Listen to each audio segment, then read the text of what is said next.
यहाँ के लोकप्रिय खासदार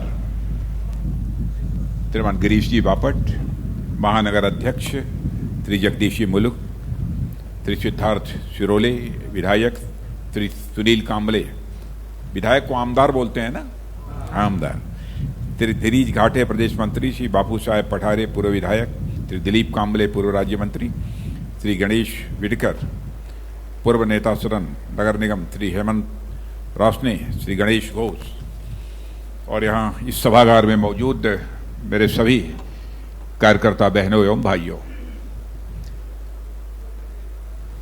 जैसा जगदीश जी ने आपको बतलाया कि एक यहाँ की जो विद्यापीठ है उसमें मेरा दीक्षांत समारोह यानी कन्वोकेशन के कार्यक्रम में भाग लेना था, इसीलिए मैं यहाँ पर आया था। लेकिन बीच में ही हमारे गिरीश जी ने, जगदीश जी ने, इन सब लोगों ने तय किया कि एक बार कुछ कार्यकर्ताओं के साथ मेरा मिलना जुलना हो जाए, क्योंकि इसके बाद मुझे सीधे बड़ोदरा जाना है, वहां के भी एक कार्यक्रम में मुझे भाग लेना है। लेकिन मैंने कहा यह हमारा सौभाग्य है कि कम से कम 10-15 मिनट मुझे अपने कार्यकर्ताओं से बातचीत करने का हमको अवसर प्राप्त होगा। मेरे कार्यकर्ता बहनों भाइयों, आपको इस हकीकत को नहीं भूलना चाहिए कि आप जिस राजनीतिक पार्टी के कार्यकर्ता हैं, वह राजनीतिक पार्टी हिंदुस्तान की ही नहीं दुनिया की सबसे बड़ी राजनीतिक पार्टी बन गई है। जब इतनी बड़ी राजनीतिक पार्टी के हम कार्यकर्ता हैं तो स्वाभाविक रूप से हम लोगों की जिम्मेदारी भी केवल पार्टी के प्रति ही नहीं बल्कि समाज के प्रति बढ़ जाती है। यह एहसास, सेंस ऑफ रेस्पॉन्सिबिलिटी का, उत्तरदायित्व का, यह एहसास बराबर हम लोगों को होते रहना चाहिए। इसे हमें कभी नहीं भूलना चाहिए।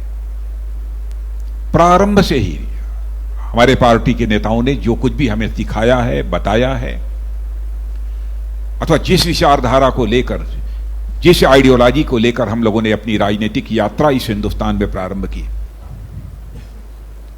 वह हमारी विचारधारा यह बतलाती है कि हम राजनीति करते हैं तो केवल सरकार बनाने के लिए नहीं करते। सरकार बनाने के लिए करते हैं, लेकिन केवल सरकार बनाने के लिए नहीं करते हैं। हम राजनीति करते हैं तो देश बनाने के लिए राजनीति करते हैं, समाज बनाने के लिए राजनीति करते हैं। यह भारतीय जनता पार्टी का चरित्र है। मेरे कार्यकर्ता बहनों भाइयों, इसे हमें कभी नहीं भूलना चाहिए।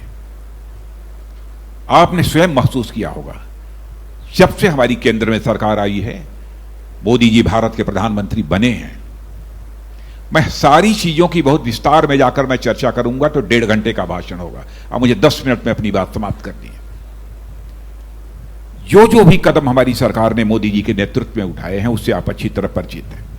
पहली चीज, भारत क्या है, भारत में रहने वालों की स्थिति क्या है, भारत कैसे ताकतवर भारत बन सकता है, भारत का मस्तक सारी दुनिया में कैसे ऊंचा हो सकता है, यह सब सारा चित्र हमारे प्रधानमंत्री और हमारी सरकार के लोगों के सामने पूरी तरह से साफ है। लंबे समय तक यहां पर कांग्रेस की हुकूमत थी, दूसरे राजनीतिक पार्टियों की हुकूमत थी, लेकिन आपने महसूस किया होगा भारत को जिस तरीके से दुनिया की सबसे तेजी से आगे बढ़ती हुई, फास्टेस्ट ग्रोइंग इकोनॉमी में आकर खड़े हो जाना चाहिए था। 2014 के पहले फास्टेस्ट ग्रोइंग इकोनॉमी जो इस विश्व की है, दुनिया की है, उसकी कतार में नहीं आकर खड़ा हो पाया भारत। लेकिन आज डंके की चोट पर आप कह सकते हो कि हमारे प्रधानमंत्री ने 5-6 साल के अंदर जो करिश्मा किया है, भारत आज दुनिया की सबसे तेजी से आगे बढ़ती हुई अर्थव्यवस्थाओं की कतार में आकर खड़ा हो गया है, amongst the fastest growing economy. यह कोई छोटी बात नहीं है। यहां के रहने वाले लोगों की जो मूल आवश्यकताएं हैं, आजादी का लंबा समय गुजर जाने के बावजूद पूरी नहीं हो पाई थी, गरीबी, बेरोजगारी, इन संकटों से भी निजात दिलाने के लिए हमारी सरकार ने जो भी कदम उठाए हैं, मैं यह दावा नहीं करना चाहता सारी समस्याओं का समाधान हो गया, एक इतनी बात मैं दावे के साथ कह सकता हूं, जो भी कदम हमारी सरकार ने उठाए हैं, हमारे प्रधानमंत्री ने उठाए हैं, उसका असर अब धरातल पर दिखने लगा है। प्रधानमंत्री बनने के साथ ही यह फैसला किया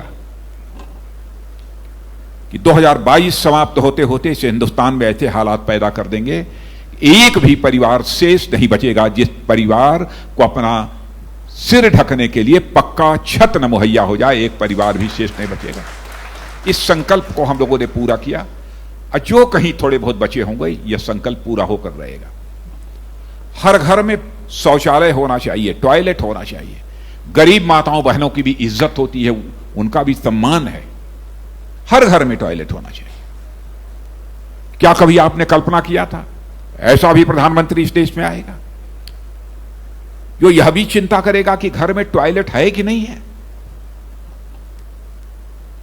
हर घर में पानी पहुंचना चाहिए, माताएं बहनें घड़े पर घड़ा भरकर दूर से जल लेकर अपने घरों में गरीब माताएं बहनें आती हैं।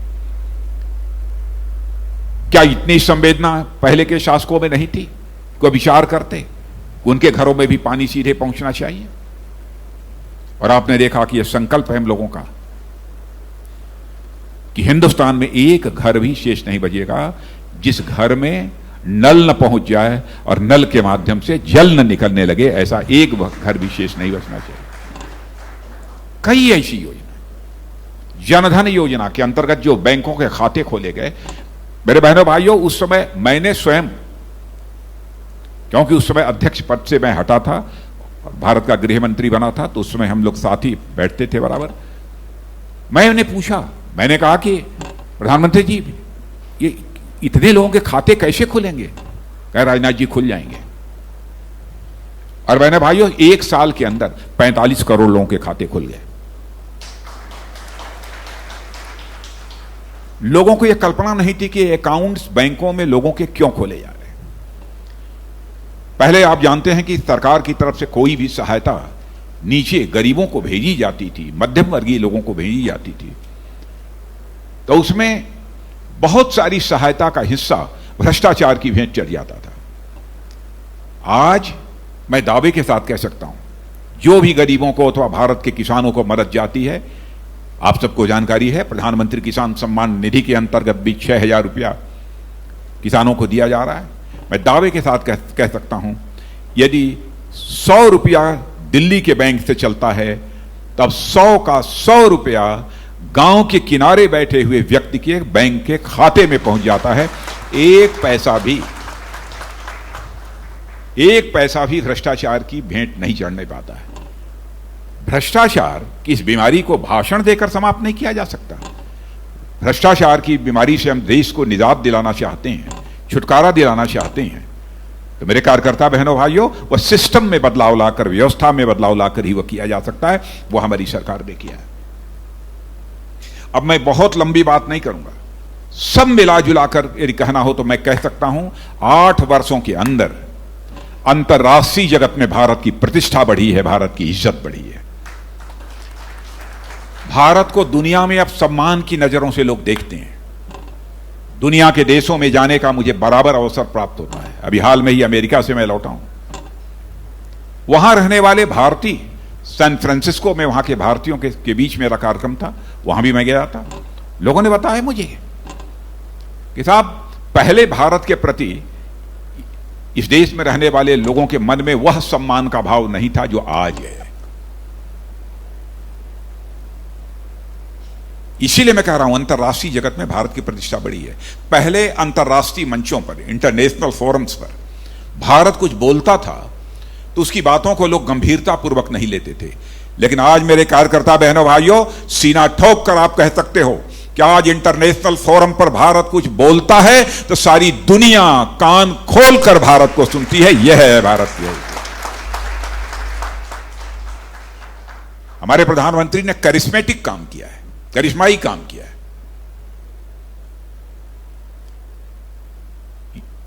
अब यह कोरोना पैंडेमिक के दौरान किस प्रकार के हालात थे आप सब जानते हैं। दुनिया के दूसरे देशों से जो भारतवासी,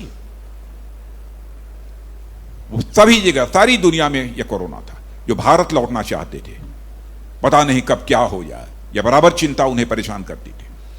उनको वहां से लाने का काम हमारी सरकार ने किया, हमारे प्रधानमंत्री ने किया। सारी दुनिया इस बात की कल्पना भी नहीं कर सकती थी कि भारत सारी दुनिया के देशों से अपने लोगों को इतनी जल्दी बाहर निकाल लेगा। हमारी तीनों आर्मी की जो सर्विसेज हैं, थल सेना, वायुसेना और ये हमारी नेवी, आर्मी, एयरफोर्स और नेवी, सारी सेनाएं इस काम में लग गई। सारे हमारे हवाई जहाज इस काम में लग गए और जो जो भी भारत आना चाहते थे सबको हम लोगों ने भारत लाया। रसिया और यूक्रेनियन क्राइसिस के दौरान भी यूक्रेन में जो लोग फंसे हुए थे, किस तरीके से उनको भारत निकाला है। यह हमारे प्रधानमंत्री का कद था, हमारे प्रधानमंत्री का स्टेचर था। उन्होंने रूस के राष्ट्रपति मिस्टर पुतिन से कहा कि आप तब तक गोलाबारी बंद कर दीजिए जब तक कि हमारे कुछ भारतवासी वहां से सीधे वापस नहीं निकल जाते हैं और पोलैंड में नहीं पहुंच जाते। बहनों भाइयों, जब तक किसी नेता का कोई स्टेचर नहीं होगा, कद नहीं होगा, दुनिया क्यों बात सुनेगी। सब मिला जुला कर मुझे कहना है तो मैं इतना ही कहना चाहूंगा, भारत का कद लोगों की नजरों में सारी दुनिया में बढ़ा है। यह हम सभी के लिए गौरव की बात है। अरे इसीलिए तो हम राजनीति में काम कर रहे हैं। और क्यों काम कर रहे हैं? आत्मनिर्भर भारत, दुनिया के दूसरे देशों से अब हम सामान नहीं खरीदेंगे, बल्कि सारी दुनिया भारत में भारतवासियों के हाथों से बने हुए सामान को खरीदेगी। यह संकल्प यदि पहली बार किसी ने लिया है तो हमारी सरकार ने लिया है, हमारे प्रधानमंत्री ने लिया है। मैं डिफेंस मिनिस्टर हूं, रक्षा मंत्री।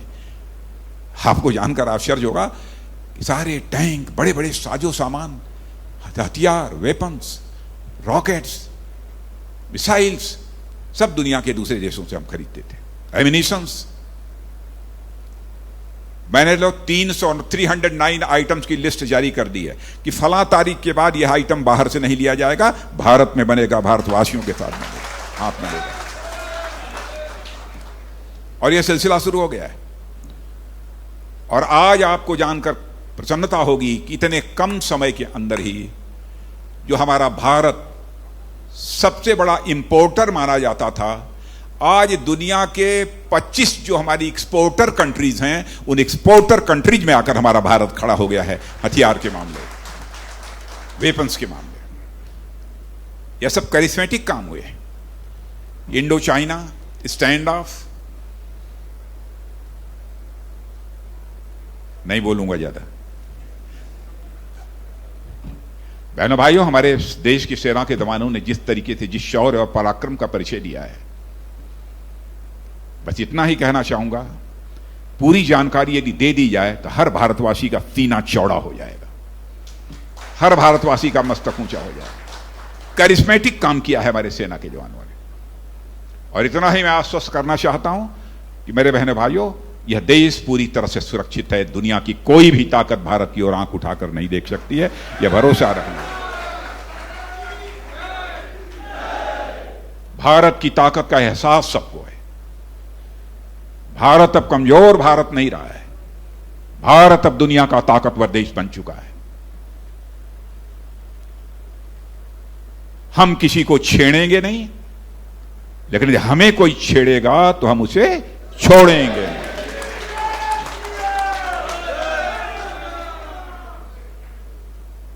भारत का जहां तक प्रश्न है, हम अपनी ताकत किसी को परेशान करने के लिए नहीं बढ़ा रहे हैं।